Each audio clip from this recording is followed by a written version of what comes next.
Arkadaşlar hayvanları keşfediyoruz. Arkadaşlar hayvanları keşfediyoruz.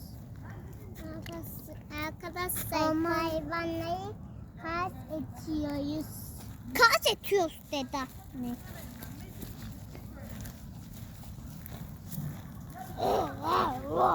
Kaçtı biz gidiyoruz.